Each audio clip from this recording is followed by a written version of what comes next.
नमस्कार, ARK@foodies2use on time या चॅनलमध्ये आपले स्वागत आहे। आज आपण बनवणार आहे धापोडे। तर चला करूया सुरुवात। त्यासाठी मी घेतले आहे 2 वाट्या ज्वारीचे पीठ, 1 वाटी गव्हाचे पीठ आणि याला थोडं थोडं पाणी टाकून यात भिजवणार आहे आणि हे भिजवत असताना त्याची थोडी घट्टसर पेस्ट बनवून घ्यायची आहे। एकदम पातळ करायचं नाहीये, मीडियम ठेवायचं आहे।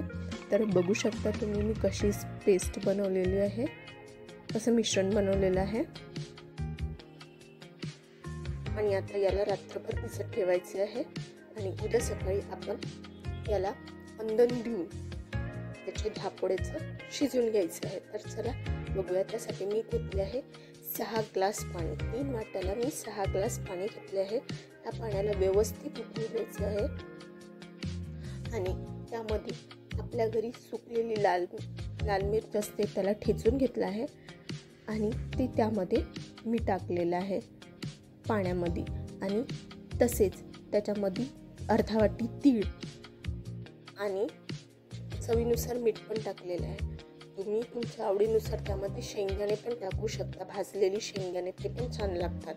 पण मी शेंगदाणे वगैरे काही टाकलेले नाहीत, मी तीळ टाकलेली आहे। तर चला बघूया। आता याला व्यवस्थित उकळी आल्याच्या नंतर आपण जे रात्री मिश्रण बनवलं होतं त्याला व्यवस्थित मिक्स करून घ्यायचं आणि हळूहळू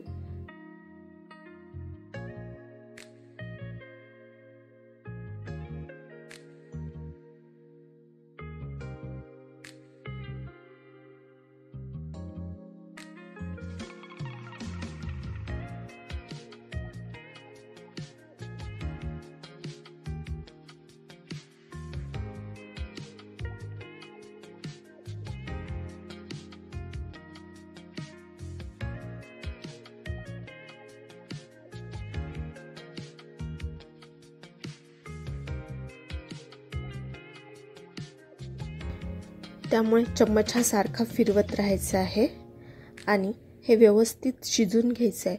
आता तुम्ही म्हणाल हे शिजलेलं कळणार कसं आपल्याला, तर त्यासाठी पण एक ट्रिक आहे, ते मी काही वेळाने सांगणार आहे। तर तुम्ही हा व्हिडिओ बघत राहा।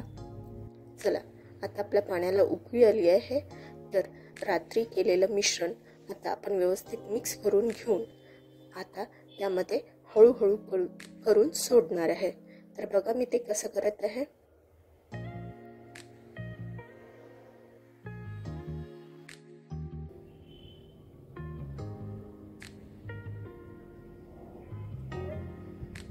हे करत असताना चम्मच व्यवस्थित फिरवतच राहायचं, नाहीतर आपला गाठी येणार आपल्या अंदनाला।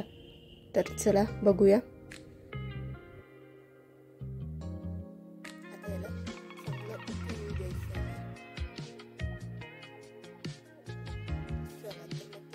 ट्रिक सांगायची आहे तर ती ट्रिक सांगूया। याला व्यवस्थित उकळी आल्याच्या नंतर काय करायचं आहे, एका वाटीमध्ये थोडं पाणी घ्यायचं आहे थंड आणि त्यात जे आपलं अंदन शिजलेलं आहे त्यातले 2-3 थेंब त्यात टाकून बघायचे, जेणेकरून ते जर खाली बसले व्यवस्थित तर ते आपलं शिजलेलं आहे। नाही जर त्याला ते मिक्स होऊन गेलं पाण्यामध्ये तर आपले अंदण व्यवस्थित शिजलेलं नाही हे समजून घ्यायचं। नाही तर ते व्यवस्थित शिजलं नसले तर आपले धापोडे फाटून जाणार। तर चला बघूया। आता बघा हे आपलं व्यवस्थित झालेलं आहे। त्याच्यामुळे आता हे असे पापड करायचे आणि खायला घ्यायचे। आवडल्यास माझा व्हिडिओ लाईक करा, शेअर करा आणि सबस्क्राईब करा। धन्यवाद।